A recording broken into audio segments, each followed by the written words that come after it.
الحمد لله رب العالمين، الصلاة والسلام على رسوله الكريم وعلى آله وأصحابه أجمعين وعلى كل من تبعهم بإحسان إلى يوم الدين. اما بعد،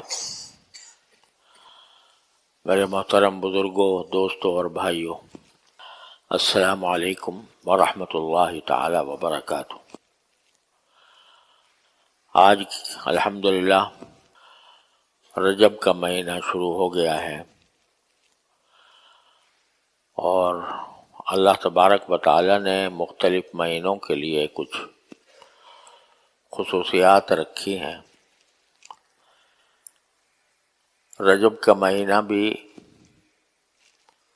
اس کی ایک فضیلت تو یہ ہے کہ وہ اشہر حرم میں سے ہے، یعنی ان مہینوں میں سے ہے جن میں لڑائی جنگ، خواہ وہ جہاد ہی ہو، اللہ کے لیے ہو، اس کو منع کر دیا گیا تھا۔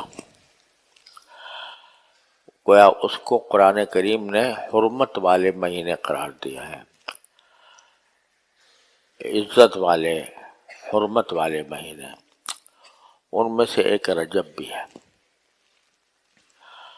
اور اسی لیے اس کو بعض اوقات رجب المرجب بھی کہا جاتا ہے، یعنی وہ رجب جس کی تعظیم کی جاتی ہے۔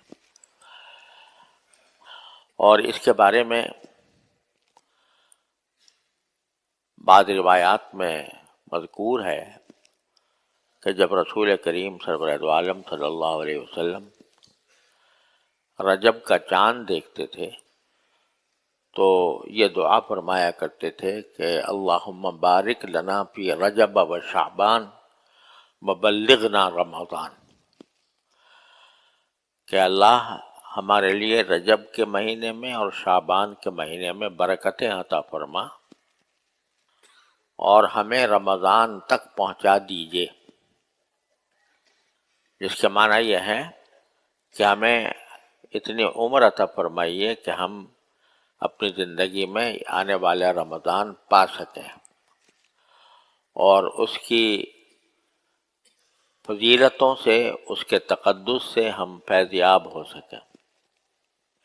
وہ رمضان کے آنے سے 2 مہینے پہلے رسول کریم سرور دو عالم صلی اللہ علیہ وسلم اس کی طرف اشتیاق ظاہر فرماتے تھے کہ یہ مہینہ آنے والا ہے، یہ بڑی برکتوں والا، بڑی فضیلتوں والا، بڑی عظمتوں والا مہینہ ہے، تو ہماری دعا ہے کہ اللہ ہمیں اپنی زندگی میں وہ رمضان عطا فرما دیجیے اور ہمیں وہاں تک پہنچا دیجیے۔ یہ روایت ہے، اور اگرچہ بعض نے اس کی سند پر کلام کیا ہے، لیکن بحثیت مجموعی فقہا اور محدثین اس کو نقل کرتے چلے آ رہے ہیں اور اس کو مقبول قرار دیا۔ تو اگر چاند دیکھتے وقت بھی بالفرض یاد نہیں آیا کسی کو، تو رجب میں کسی بھی وقت میں بھی آدمی اگر یہ دعا کرے تو اچھی بات ہے کہ اللہ ہمارے رجب اور شعبان کے مہینوں میں برکت عطا فرما اور ہمیں رمضان تک پہنچا دیجیے۔ اسی سے یہ معلوم ہوتا ہے کہ یہ در حقیقت رمضان کا ایک مقدمہ ہے، اس لیے رسول کریم صلی اللہ علیہ وسلم نے یہ دعا فرمائی۔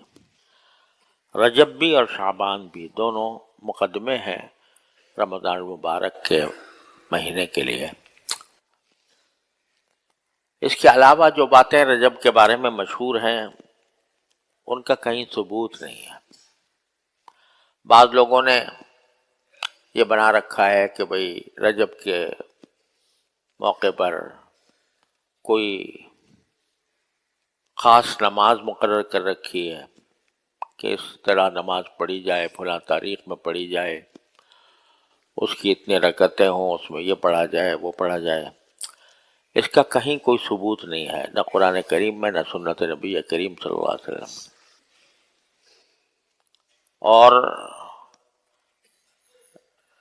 دوسری بات جو رجب کی طرف منسوب کی جاتی ہے وہ یہ کہ اسی مہینے کے اندر حضور نبی کریم سرور دو عالم صلی اللہ علیہ وسلم کو معراج ہوئی تھی، جس کا ذکر قرآن کریم نے سورہ بنی اسرائیل کے آغاز میں کیا ہے۔ تو عام طور سے مشہور یہ ہے، اور بعض روایات بھی اس کی تائید کرتی ہیں، کہ 27 رجب کو نبی کریم صلی اللہ علیہ وسلم معراج کے لیے تشریف لے گئے تھے، اور بعض روایتوں میں کوئی دوسری تاریخ بھی آئی ہے، اور بعض روایتوں میں کہا گیا ہے کہ رجب کے مہینے کا بھی ذکر نہیں ہے، بلکہ کسی اور مہینے میں کہا گیا کہ اس میں معراج واقع ہوئی۔ بہرحال وہ واقعہ نبی کریم سرور دو عالم صلی اللہ علیہ وسلم کا معراج پر تشریف لے جانا، یہ انسان کی تاریخ کا عظیم ترین واقعہ تھا۔ کسی بھی دوسرے انسان کو یہ مقام نصیب نہیں ہوا، یہ مقام کہ سرکار دو عالم صلی اللہ علیہ وسلم کو اللہ تبارک و تعالی نے ایک ہی رات میں پہلے بیت اللہ شریف سے لے کر اور مسجد اقصیٰ تک، یعنی قدس بیت المقدس جس کو کہا جاتا ہے، وہاں تک آپ کو رات رات میں سفر کرایا، اور وہاں پر سارے انبیاء کرام علیہم الصلاۃ والسلام کو، ان کی ارواح کو یا ان کے اجساد کو، اللہ تعالیٰ بہتر جانتے ہیں، ان کو جمع فرمایا، اور حضور سرور دو عالم صلی اللہ علیہ وسلم کو ان کی امامت کا شرف عطا فرمایا۔ اسی لیے سرکار دو عالم صلی اللہ علیہ وسلم کا یہ لقب مشہور ہے کہ امام المرسلین یا سید المرسلین، انبیاء کرام کے امام۔ عجیب معاملہ ہے کہ ساری انبیاء کرام میں سب سے آخر میں آپ تشریف لائے، اور سب سے آخر میں تشریف لا کر سارے انبیاء کرام کی امامت فرمائی، اور آپ کو افضل الرسل قرار دیا گیا۔ تمام انبیاء کرام علیہ السلام میں سب سے زیادہ فضیلت سرکار دو عالم صلی اللہ علیہ وسلم کو حاصل ہوئی۔ اس سے کیا پتہ چلتا ہے؟ اس سے یہ معلوم ہوتا ہے کہ نبی کریم سرور دو عالم صلی اللہ علیہ وسلم کی تشریف آوری سے پہلے انبیاء کرام آتے تھے۔ کوئی پیغمبر آتا تھا، وہ اپنی خاص قوم کے لیے آتا تھا، اس کی اصلاح کرتا تھا، اصلاح نہ ہوتی تو پھر اس کے اوپر عذاب آتا تھا، اور ان کی شریعتیں بھی تھوڑی تھوڑی مختلف ہوتی تھیں۔ کسی حکم کا ایک شریعت میں ذکر ہے، کسی حکم کا دوسری شریعت میں ذکر ہے۔ حضرت موسیٰ علیہ السلام کی شریعت میں کچھ احکام تھے جو بعد میں دوسرے شریعتوں میں نہیں رہے۔ مختلف شریعتیں آتی جاتی رہیں، اور انبیاء کرام علیہ السلام تشریف لاتے جاتے رہے، لیکن جب خاتم الانبیاء صلی اللہ علیہ وسلم جب تشریف لائے، آخری نبی، تو آپ نے، اللہ تعالیٰ نے اعلان فرما دیا، الیوم اکملت لکم دینکم، آج میں نے تمہارے دین کو تمہارے لیے مکمل کر دیا، واتممت علیکم نعمتی، اور اپنی ساری نعمت کو تمہارے اوپر تمام کر دیا، ورضیت لکم الاسلام دینا، اور تمہارے لیے اسلام کو دین کے طور پر پسند کر لیا۔ کیا مطلب ہوا اس کا؟ کہ سرکار دو عالم صلی اللہ علیہ وسلم صرف اپنی کسی ایک قوم کے لیے مبعوث نہیں ہوئے تھے، بلکہ پوری دنیا کے لیے، پوری انسانیت کے لیے۔ وما ارسلناک الا کافۃ للناس بشیرا ونذیرا، ہم نے آپ کو سارے انسانوں کے لیے بشیر اور نذیر بنا کر بھیجا ہے۔ بشیر کے معنی خوشخبری سنانے والا، اور نذیر کے معنی آگاہ کرنے والا، وہ بنا کر بھیجا ہے۔ تو کیا معنی ہوئے کہ ساری شریعتوں کی تکمیل ہوئی حضور نبی کریم سرور دو عالم صلی اللہ علیہ وسلم کی تشریف آوری پر۔ پہلی شریعتیں آ رہی تھی، جا رہی تھی، ایک حکم آ رہا تھا، ایک حکم جا رہا تھا، لیکن حضور سرور دو عالم صلی اللہ علیہ وسلم کی تشریف آوری پر اللہ تبارک و تعالی نے اپنے دین کو مکمل فرما دیا. چونکہ مکمل فرمایا تھا آپ کی تشریف آوری پر، لہذا اس کا ایک عملی مظاہرہ اللہ تبارک و تعالی نے بیت المقدس میں ظاہر فرمایا کہ تمام انبیاء کرام علیہ السلام کی امامت کا شرف نبی کریم صلی اللہ علیہ وسلم کو عطا فرمایا. اور پھر وہاں سے بیت المقدس سے جو سرکار دو عالم صلی اللہ علیہ وسلم کا سفر ہوا وہ آسمانوں تک، ساتوں آسمانوں تک، اور ساتوں آسمانوں سے اوپر اس جگہ تک جہاں کوئی انسان کبھی نہیں جا سکا، ایسی جگہ تک جہاں فرشتہ بھی کوئی نہیں جا سکا، وہ حضیرۃ القدس، جس میں حضرت جبریل علیہ السلام فرماتے ہیں کہ بھائی اب اس سے آگے میری حد آ گئی ہے، میں اس سے آگے نہیں جا سکتا، آپ خود آگے جائیں. اور وہاں اللہ جل جلالہ سے اللہ تعالیٰ نے ہم کلامی کا شرف عطا فرمایا، اور اسی وقت سرکار دو عالم صلی اللہ علیہ وسلم کو وہ مقام عطا ہوا کہ سارے جتنے فرشتے تھے وہ صرف حضور اقدس صلی اللہ علیہ وسلم کی اس مقام کی زیارت کرنے کے لیے سدرۃ المنتہا پر اس طرح جمع تھے کہ اس کی ایک ایک پتی کے اوپر ایک فرشتہ تھا، اور وہ سارے فرشتے جمع ہو کر سرکار دو عالم صلی اللہ علیہ وسلم کا جلوہ دیکھ رہے تھے. یہ مقام اس کائنات میں سوائے نبی کریم صلی اللہ علیہ وسلم کے کسی کو عطا نہیں ہوا. وہاں سے اللہ تبارک و تعالی نے 5 نمازوں کا تحفہ دے کر سرکار دو عالم صلی اللہ علیہ وسلم کو دنیا میں بھیجا. یہ سارا عظیم شرف یہ کائنات میں کسی کو حاصل نہیں ہوا. یہ واقعہ پوری انسانی تاریخ میں اس کی کوئی نظیر نہیں ہے.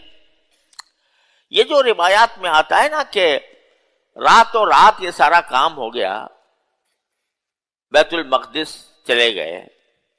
آج اگر فرض کرو کوئی اس وقت تو ہوائی جہاز میں نہیں تھے، ہوائی جہاز بھی ہو اور وہاں سے مکہ مکرمہ سے ہوائی جہاز روانہ ہو کر بیت المقدس جائے تو اس میں بھی چند گھنٹے لگتے ہیں، چند گھنٹے لگیں گے. اور پھر آج لوگ سیارے جو ہے مصنوعی سیارے بھیج رہے ہیں چاند پر اور مریخ پر، اور اتنے تیز رفتار خلائی جہاز ہیں کہ جو آواز سے زیادہ تیز رفتار ہیں وہ بھیج رہے ہیں، تو مہینوں میں جا کر کہیں کسی ایک سیارے پر پہنچ پاتے ہیں. اور یہ سیارے تو خلا میں تیر رہے ہیں. قرآن کہتا ہے وَكُلٌّ فِي فَلَكٍ يَسْبَحُونَ، آسمان اس سے اوپر کہیں جا کر ہے جو ابھی تک نظر نہیں آیا ان لوگوں کو. سائنسدانوں کی پہنچ ابھی تک آسمان تک نہیں ہوئی. اسی لیے سائنسدان کہتے ہیں بھائی آسمان تو ہمیں نظر ہی نہیں آیا، کہاں ہے آسمان، کیا چیز ہوتی ہے. ہم نے تو ان ستاروں کو دیکھا ہے، ان سیاروں کو دیکھا ہے، یہ فضا میں تیر رہے ہیں. کیا کشائیں ہیں لا تعداد، ان کو تھوڑا بہت دیکھا ہے، اس سے اوپر جانے کی ان کے اندر طاقت نہیں ہے. یہ خلائی جہاز بھی کسی ایک سیارے تک 6 مہینے میں 7 مہینے میں پہنچتے ہیں. اور سرکار دو عالم صلی اللہ علیہ وسلم اس تمام سیاروں کی کائنات سے، ساری کہکشاؤں سے اوپر جا کر ملائے اعلیٰ میں پہنچتے ہیں، آسمانوں میں پہنچتے ہیں. آسمانوں کے بعد آپ اس سے بھی وراء الورا اوپر جاتے ہیں، جیسے ملائے اعلیٰ کہا جاتا ہے، وہاں تک پہنچتے ہیں، اور پھر اسی رات میں واپس آ جاتے ہیں. اسی رات میں صبح ہونے سے پہلے واپس آ جاتے ہیں. اور بعض روایتیں ہیں وہ اگرچہ اتنی مضبوط نہیں ہیں لیکن کچھ بعید بھی نہیں ہے کہ جب آپ واپس تشریف لائے تو اگر کوئی کنڈی ہل رہی تھی تو ابھی اس کا ہلنا بند نہیں ہوا تھا کہ اتنے میں واپس تشریف لے آئے. یہ سارا واقعہ پیش آیا جو تاریخ انسانیت میں اس کی کوئی مثال نہیں. اور یہ جو کہا جاتا ہے کہ اتنے مختصر وقت میں سرکار دو عالم صلی اللہ علیہ وسلم یہ سفر طے کر لیا، تو بات یہ تھی کہ اس جہان میں آپ پہنچے تھے جو وقت اور زمان و مکان کی حدود سے بالا تر تھا. وقت اور جو زمانہ جو ہم ناپتے ہیں وہ سورج کی گردش سے ناپتے ہیں. تو سورج کی گردش اتنی ہوئی، اتنا بڑا، تو فلاں وقت ہو گیا، فلاں گھنٹہ ہو گیا، منٹ ہو گئے، سیکنڈ ہو گئے. یہ وقت کی جو پیمائش ہے یہ صرف ہم اپنی اس کہکشاں کے حساب سے کرتے ہیں جس کہکشاں میں ہم آباد ہیں.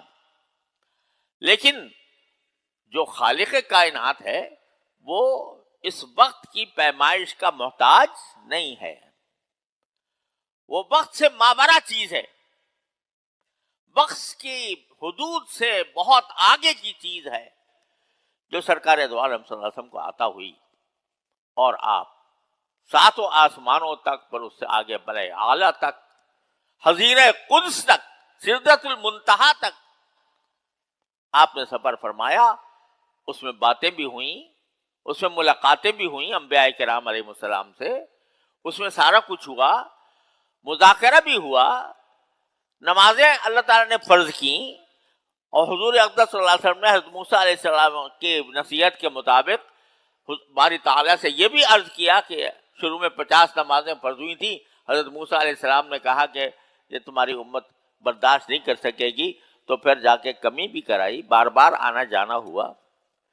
یہ سب کچھ ہو گیا اور وقت تھم گیا تھا، وقت رک گیا تھا. اس وقت کے تھم جانے کے دوران یہ سارے واقعات پیش آئے. لہذا تاریخ انسانیت کا اس سے بڑا واقعہ کوئی اور ہو نہیں سکتا، معراج کا واقعہ. اس کے بارے میں جیسے میں نے عرض کیا کہ روایتیں مختلف ہیں. بعض روایتوں میں آتا ہے 27 رجب کی رات تھی، بعض میں کسی اور تاریخ بھی بیان کی گئی ہے. لیکن ایک بات سمجھنے کی ہے، وہ یہ کہ اس معراج کے واقعے سے بھی، اور اللہ تعالیٰ نے جو فرمایا الیوم اکملت لکم دینکم، میں نے تمہارا دین تمہارے لیے مکمل کر دیا، اب اس دین میں کسی اور اضافے کی ضرورت نہیں ہے. تو اس لیے رسول کریم سرور دو عالم صلی اللہ علیہ وسلم نے ارشاد فرمایا کہ دین چونکہ مکمل ہو گیا ہے تو اب اس کسی شخص کی مجال نہیں ہے کہ وہ اس دین میں کوئی اضافہ کرے. کیا مانا؟ کہ جس چیز کو فرض قرار دے دیا گیا تھا الیوم اکملت لکم دینکم کے تحت، وہ قیامت تک فرض رہے گی. جو واجب قرار دے دی گئی تھی وہ واجب رہے گی، جو سنت قرار دے دی گئی تھی وہ سنت رہے گی، جو مستحب قرار دے دی گئی تھی وہ مستحب رہے گی. اس میں کوئی کمی بیشی نہیں ہو سکتی. کوئی آدمی آ کر یہ کہے کہ صاحب اس فرائض و واجبات اور سنت و مستحبات کے بعد میں ایک اور چیز کا اضافہ کرتا ہوں، یہ بھی مستحب ہے، تو یہ انسان کوئی نہیں کر سکتا. کیوں نہیں کر سکتا؟ اس لیے کہ اللہ نے اپنا دین سرکار دو عالم صلی اللہ علیہ وسلم کی تشریف آوری پر مکمل کر دیا. اب اس دین میں نہ کوئی چیز حذف ہو سکتی ہے، نہ اس میں کسی چیز کا اضافہ ہو سکتا ہے. جو مستحب تھا حضور اقدس صلی اللہ علیہ وسلم کے زمانے میں آپ کے فرمانے کے مطابق، خلفائے راشدین کے فرمانے کے مطابق، وہ مستحب ہے. جو مستحب نہیں ہے اس کو آج میں کھڑا ہو کر کہہ دوں کہ بھائی یہ چیز بھی بڑھا لو، یہ بھی مستحبات میں سے ہے، یہ میں نہیں کر سکتا. یہ کسی کی مجال نہیں ہے کہ اس کو اضافہ کرے. اس لیے فرمایا من احدث فی امرنا ھذا فہو رد. جو ہمارے دین کے اندر کوئی نئی بات پیدا کرے وہ مردود ہے. یہ الفاظ فرمائے سرکار دو عالم. تو یہ تو بے شک وہ رات جس میں سرکار دو عالم صلی اللہ علیہ وسلم کو اتنا بڑا شرف عطا ہوا، جس کی کوئی مثال تاریخ میں نہیں مل سکتی، وہ رات تو بڑی عظیم رات تھی.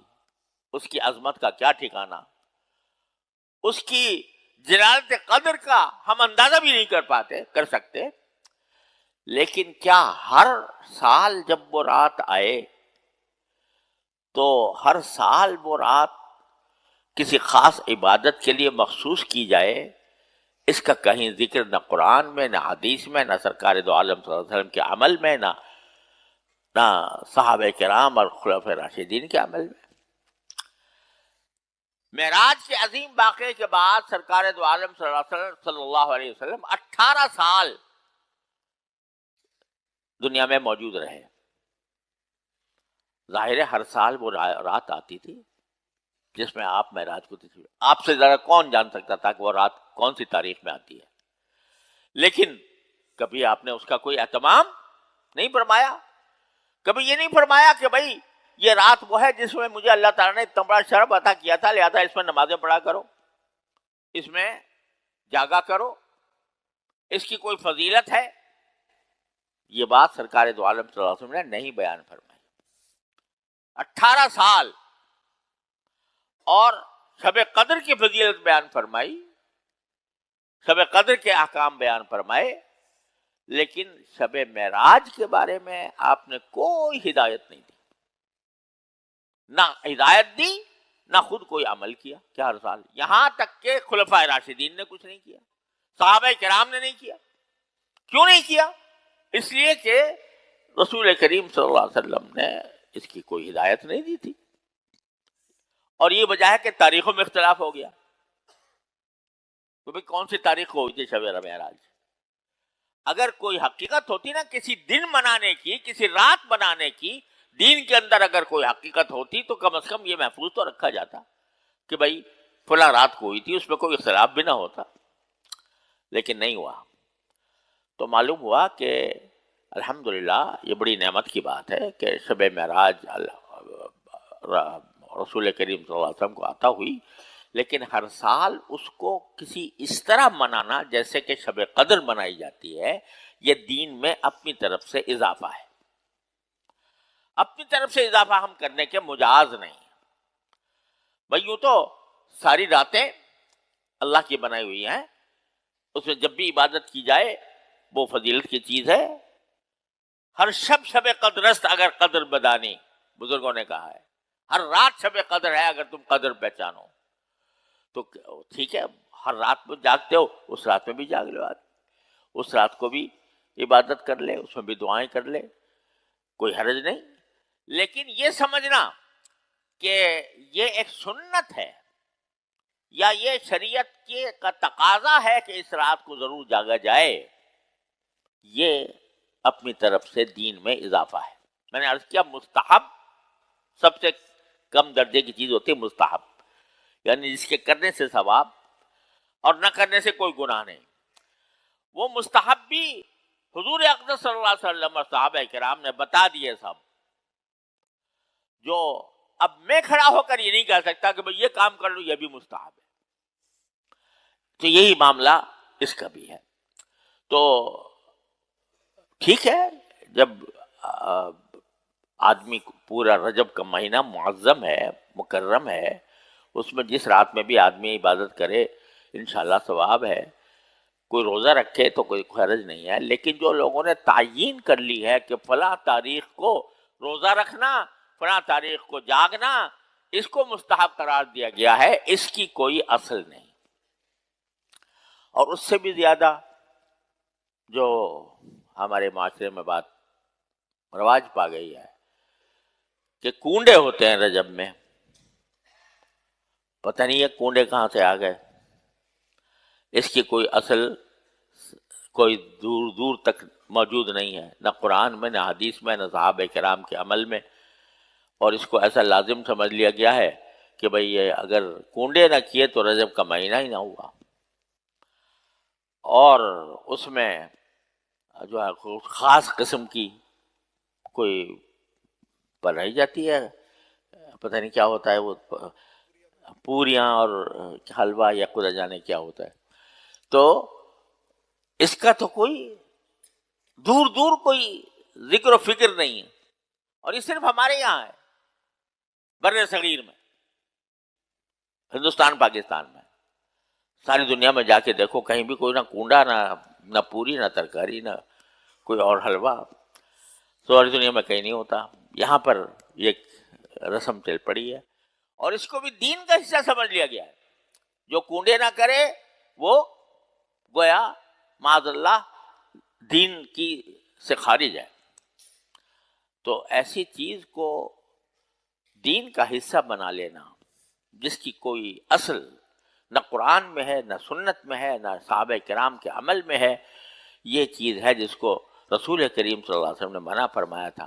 علیکم بسنتی وسنت الخلفاء الراشدین المہدیین من بعدی، میری سنت کو لازم پکڑ لو، اور میرے بعد جو خلفاء راشدین ہیں ان کی سنت کو لازم پکڑ لو.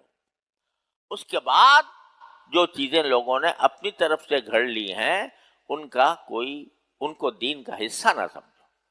دیکھو بس اوقات لوگ کہتے ہیں بھائی کیا حرج ہے اگر ہم نے پوری پکا لی اور محلے میں تقسیم کر دی، تو کیا حرج ہے؟ حرج تو کوئی نہیں ہے، لیکن تم اس کو یہ کہو کہ دین کا حصہ ہے، ہمارے دین کا تقاضا ہے کہ ہم پوریاں پکائیں اور تقسیم کریں، یہ ہے گڑبڑ. پوری کسی نے بھی پکا لو بھائی، کسی نے منع نہیں کیا. قرآن شریف میں نہ قرآن نے، نہ حدیث میں، نہ کسی فقیہ نے اس کو منع کیا. رات کو جاگنا ہے، ہر رات جاگ لو، کوئی مسئلہ نہیں ہے، بلکہ ثواب ہے. جس رات میں بھی جاگو گے ثواب ہوگا، اس رات میں بھی جاگو گے تو ثواب ہوگا. لیکن یہ سوچ کر کہ یہ دین کا ایک حصہ ہے کہ یہ شب قدر ہے، شب قدر جیسی معظم رات ہے، یہ اگر کرو گے تو اس میں یہ ہے غلط بات. ورنہ نیکی کے جتنی بھی بدعات ہوتی ہیں ان میں ہوتا یہ ہے کہ بظاہر دیکھنے میں بڑی اچھی لگتی ہیں، لیکن وہ چونکہ دین کا حصہ بنایا گیا ہے، اللہ نے، اللہ کے رسول صلی اللہ علیہ وسلم نے، خلفائے راشدین نے اس کو نہیں بنایا تھا، اس لیے اس کو کہا جاتا ہے کہ یہ بدعت ہے. بدعت کے معنی یہ ہوتا ہے کل بدعت ضلالہ، حدیث میں آتا ہے. لہذا اس رجب کے مہینے کو ہم رمضان کی تیاری کے لیے استعمال کریں، رمضان کی تیاری کے لیے اس کو کریں. ابھی سے پروگرام بنائیں کہ بھئی جب رمضان کا مہینہ آئے گا تو زیادہ سے زیادہ وقت ہم اپنے اللہ تعالیٰ کی عبادت کے اندر صرف کریں، اس کے لیے مشق کریں، اس کے لیے کوئی انتظام کریں. ان راتوں کے اندر بھی رجب کے دنوں میں کوئی روزہ رکھے، رجب کے دنوں میں راتوں میں کوئی جاگے تو یہ اچھی بات ہے، کوئی اس میں خرابی نہیں ہے. بس اپنے دین کے اندر اپنی طرف سے کوئی اضافہ نہ کیا جائے. اللہ تعالی ہم سب کو یہ فہم عطا فرمائے اور اس فہم سلیم کے اوپر عمل کی توفیق عطا فرمائے. وآخر دعوانا الحمدللہ رب العالمین.